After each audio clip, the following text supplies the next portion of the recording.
Correto, a noite nós estamos passando é concerto de Coldplay, com uma acolhida super bom. Nos awardo ofereceu a oportunidade de distribuidor para por passar aqui, então nós aproveitar e contento de ver que o resultado a sala super bom. Sala praticamente completa, praticamente sold out. Para o que está futuro, é que também com rights não nós está para se nós lo por passa concerto ou não, por mira se com voral de sala na de IMAX, na começa passa pouco mais concertos, me te quer pronto essa aqui lo começa a virar algo que nós lo mira mais de theaters e me esperando que nós tenhamos a oportunidade também de distribuidor para por passar mais concertos assim mirando que a acaba com o promedio de Coldplay a trobe a corrida toda bom. Albania, Andorra, Antigua, Argentina, Aruba, Australia.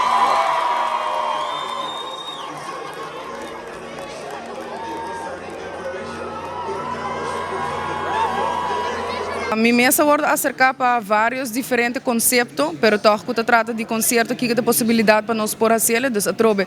Bota o que interesse, pero coisa que é importante passar com na the movies nós se cumpre com o direito de se mag ou não mais, nós não mag diz chega passa película ou concerto sem direito, dus toch nós caminho que nós se cana e nós se cumpre com ele, dus se é oportunidade toca na nos porta.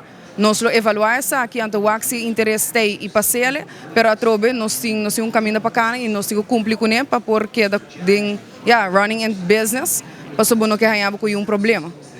Nós eu pedi para promover isso aqui, dus para mim o toch de menos com sala completamente sold out, é interesse de público tem, danke naturalmente com a bem e me espero que de verdade na enjoy.